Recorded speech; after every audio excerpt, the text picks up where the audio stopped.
Hey, this is Alex with Grow How. Today we're going on with our Growing in Utah series.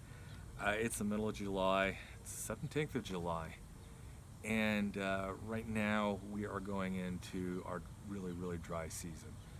Now, for those viewers who aren't familiar with Utah, we get in my part of Utah. I should specify that in my part of Utah we get anywhere from 12 to 18, maybe 20 inches of precipitation. That's combined rain, snowfall per year. Okay, you cannot grow a lawn on 20 inches a year. Minimum estimates are 34 inches a year, and that's if everything's used effectively. It's not going to happen. But we're not talking about the lawn today. We are talking about the other plants. Now, temperatures today, mid 90s.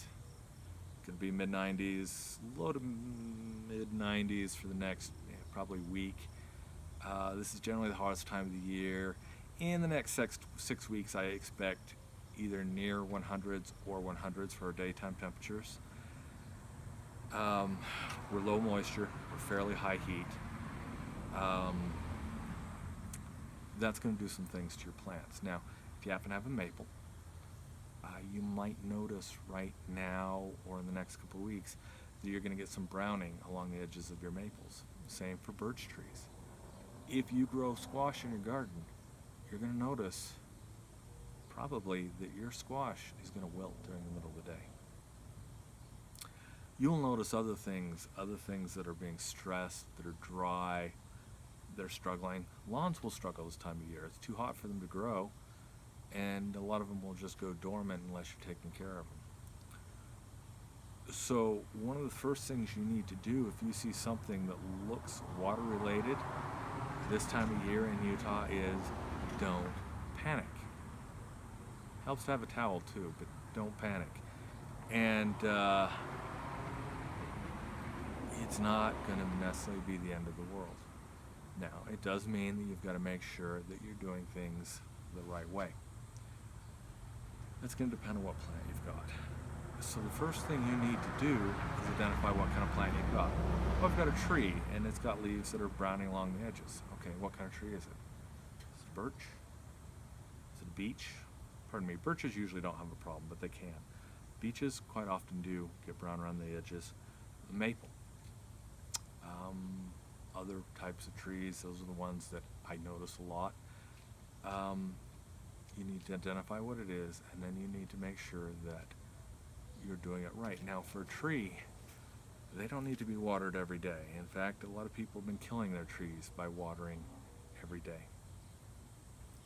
What is a much more effective thing to do is to water deeply when you water, and water infrequently. In areas where trees are native, by the way, where I'm at is not. The river bottoms down a quarter, half a mile away. The river, when that used to flow, that would have been a corridor with trees, but where I'm at, there's not enough water for it. And most of the populated areas of Utah really don't have a lot of trees naturally. So those trees in areas where they're native are going to require deep watering. They're going to get deep watering. And you need to emulate that. It doesn't need to be 3 or 4 times a week. It doesn't need to even be every week. Most trees, once you have them established, watering every 2 weeks is just fine. It's just fine. And are they still going to get brown leaves on the edges? Yeah, your maples are still going to get brown leaves on the edges. Your beeches are probably still going to get brown margins on the edges of your leaves. That's going to be normal for them.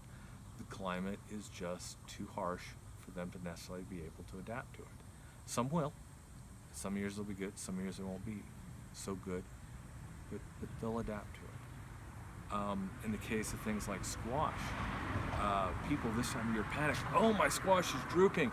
I watered it last night. What's wrong? Okay, now there are some things that'll cause some serious drooping that'll kill your squash, but right now it's so hot and the air is so dry that the squash simply can't move water to the leaves quick enough. It just doesn't have the mechanical wherewithal to pump water to the leaves quick enough. What do you do about it? Just make sure that your soil's staying damp, that it's not drying out. You know, the first inch or two can be dry, but under that it needs to stay evenly moist. Irrigate it, water it, drip water if you're able to do that. And do it enough to keep it damp, but not to soak it. That means no more than once every 2 days. And honestly, folks, right now, even with my incredibly well-drained soil, I'm watering twice a week. I feel a little bit guilty because I'd like to get it down to once a week. I'm working on it. Might take me another couple years to figure it out. And then when that happens, when we get to this point in the day, when it's evening, the sun's going down, temperatures start cooling a little bit, the squash will perk up. Lickety split, no problems, nature will take care of it. Yeah, you gotta make sure that you're watering appropriate for your soil and your location. But the reality is, squash are gonna droop in this middle of the summer. That's gonna happen. The day I have water not drooping, then I know the summer's not hot enough. So, something to think about. And as you're going through and observing these things, don't panic. Think about the situation. Take some time, slow down, think about the situation, and observe.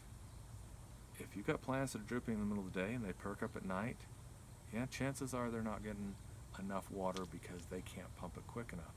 Adding more water is not going to help that. Something to think about. Again, there's 100 different plants I could probably go into, probably should go into, but these are just examples. Don't panic. Slow down. Make observations. Figure out what's really going on, and just make sure that you understand the basics of what your plants are going to need. And that is, they need damp soil, but they don't need lots of water. Any questions? Comments below. Please go ahead, ask questions. Please subscribe.